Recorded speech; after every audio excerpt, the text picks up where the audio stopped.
झूठा केस बनाया गया, 120 की कलम लगाई गई, 307 लगा दिया गया।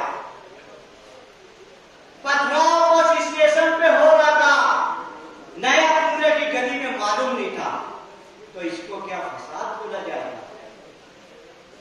मगर इससे बड़े बड़े वाकयात पहले हुए। जो कुछ भी बंद हुआ 15 दिन में बाहर आ गया, 10 दिन में बाहर आ गया। 2014 के बाद क्या कानून बदल गया है? इंसाफ मिल रहा है क्या आपको? मैं यहां से निकलने के बाद अब आसिम आदमी के घर पर गया और उनको बोला कि यार हमारे साथ ऐसी गलत कलम लगा दी गई है। हमारे शहर के एक एडवोकेट और 2-3 कार्यकर्ता, उससे पहले कुल जमाती के लोगों ने मिला और उनसे कहा कि ऐसा ऐसा केस पुलिस ने बना दी है। तो उन्होंने कहा, यहां बैठे उनके सामने बोल रहा हूं कि आप चार्जशीट लाइए, नाम लाइए, हाई कोर्ट में पूरा केस मैं लड़ूंगा, किसी को कोई पैसा देने की जरूरत नहीं। 2 मरतबा असेंबली हाल में आवाज उठाई कि बाबर 12 नवंबर में जो केस बनाया गया है वो केस झूठा है, उसमें इंक्वायरी कीजिए कि एक आगरा रोड है, एक आयशा नगर पुलिस स्टेशन, दूसरा सिटी पुलिस स्टेशन, और एक ही जगह वाकया होता है, 3 केस बनाए जाते हैं। ये सब आवाज उठाई गई, उसके बाद भी नहीं माना तो मुझसे डीजी से बात कराई गई। फिर वो गृह मंत्री के पास 2 मरतबा गए, हर मुमकिन कोशिश की गई। सरकार शिवसेना, बीजेपी, राष्ट्रवादी कांग्रेस, शिवसेना, राष्ट्रवादी और कांग्रेस की सरकार थी, उनको सोचना चाहिए था कि नहीं भाई। बीजेपी के सरकार में हम समझ लिए कि हमारे साथ इंसाफ नहीं होगा, तो उस वक्त इंसाफ क्यों नहीं हुआ भाई? क्यों हमारे लोग बेगुनाह 11 महीने तक जेलों में थे? यही हौसला नहीं रुका। अभी अमरनेर का वाकया, एक दंगले आदमी को उठा के ले गए, घर में बैठा था, उसको लेके गए, 3 दिन तक भूखा रखा और उसका इंतकाल हो गया।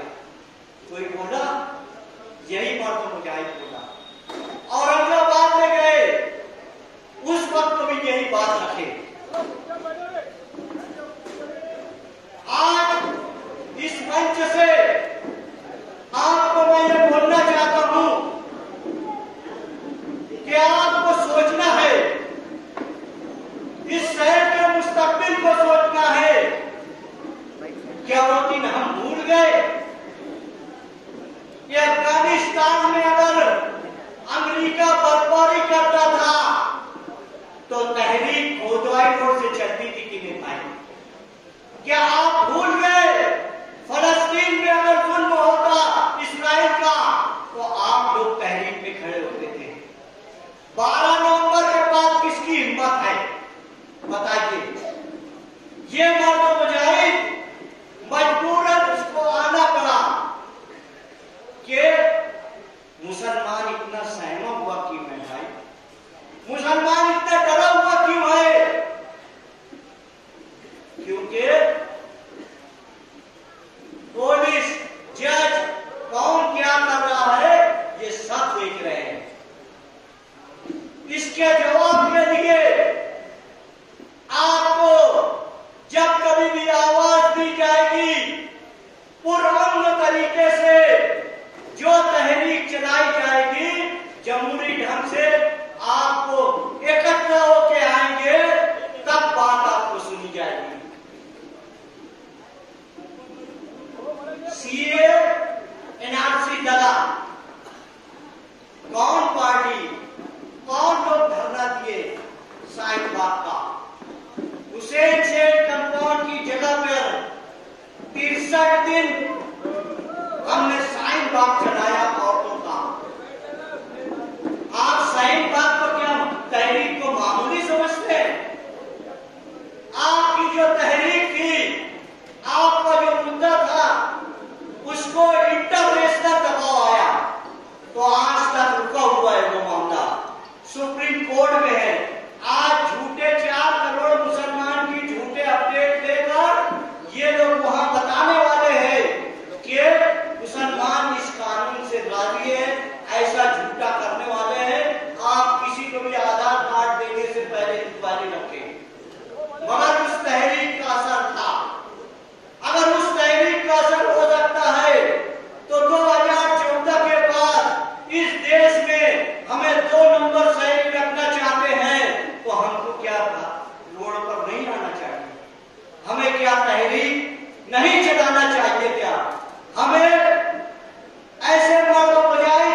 इसलिए मैं इस मंच से आपको गुजारिश करने आया हूं।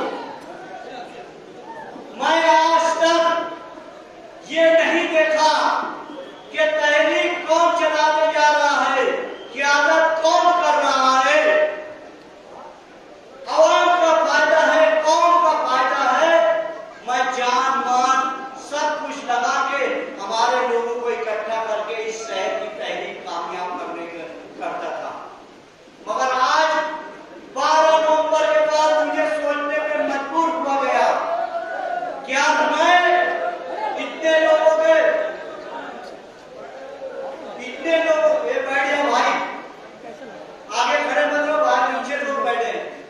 मैं इतने लोगों के साथ तहरीक चलाया, इतने लोगों का काम किया, हर चीज करने के बाद मेरी कौम के साथ क्या हुआ, हमारे लोगों के साथ क्या हुआ?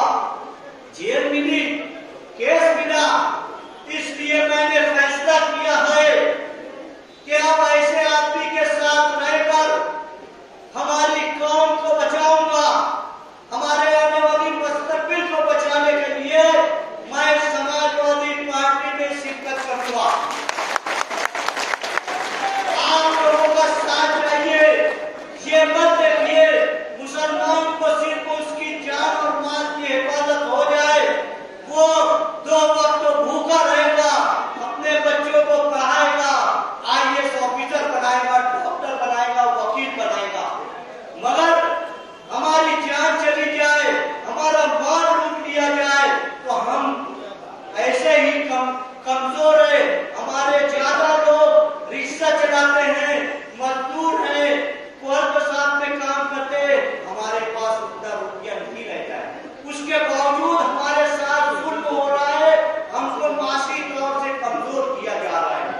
ये सब आपको आज से सोचना है, क्योंकि 1948 में कुर्बानी यहाँ नहीं हुई थी। सिख लोग फौज लाए थे, उस वक्त में जो हमारे लोग थे उन्होंने फैसला किया कि हमको इस शहर में आजाद कुर्बानी चाहिए। हर वक्त तो आप लोग जिसका खून है आपके अंदर, जो 2022 में इस मालेगांव को आजाद कराया, जो मुजाहिदीन थे, उसका खून है। किसी नामर्द का आपके अंदर खून नहीं है। इसलिए आप यहां से उठकर फैसला करना कि हमारा शहर कौन बचाएगा, हमारी कौम को कौन बचाएगा। पूरी दुनिया में कहीं जुल्म होगा तो यहाँ पर आजादी से तहरीक आप लोग चलाएंगे। यहाँ की तहरीक चलती है तो पूरी दुनिया में देखी जाती है। ये शहर आपका जागरूक शहर माना जाता है। ये सब सोचने के बाद आप फैसला करना। मेरे पास ऐसा कुछ नहीं है कि मैं जाके सियासत करके मिंबर बनकर कारपोरेशन को लूटूं या कहीं लूटूं। अल्लाह ताला ने मुझे बहुत दिया है, अल्लाह का शुक्र है। मैं कौम की खिदमत करने के लिए ये काम कर रहा हूँ। यही बात 10 मरतबा अबू हाशिम आदमी के बारे में लोगों ने कहा है कि इनके पास इतना रुपया है कि ये ऐश व आराम से घर में रह सकते हैं, मगर इनको कौम का कर्ज है। तिरंगों का बलास्ट मुंबई में हुआ था, इनको झूठे केस में जेल में डाल दिया गया था। उसके बाद ये मैदान में आए। हमारे साथ भी ऐसा हुआ है। इसलिए मैं आपसे गुजारिश करता हूं कि आप लोग सोचे, आने वाली नस्ल के लिए सोचे। हमारी जिंदगी कट चुकी है, हमारे आने वाली नस्ल का मुस्तकबिल क्या होना चाहिए? क्या सर उठाकर जीना चाहिए या फिर यहाँ पर राज जो है दूसरे का रहे और हमारे लोग दबे फुटते रहे? ऐसा नहीं होना चाहिए। अल्लाह ताला जो है ना मुजाहिद पैदा करता है। हर वक्त जब तुम जो है तब जाओगे। तुम्हें एक वाकया बताता चलूं। 12 नवंबर का वाकया हुआ। अल्लाह के रसूल के सामने गुस्ताखी कर दी गई। एक औरत, वकील औरत, वो गुस्ताखी की। तुम्हें मालूम है आप देखे या सोचे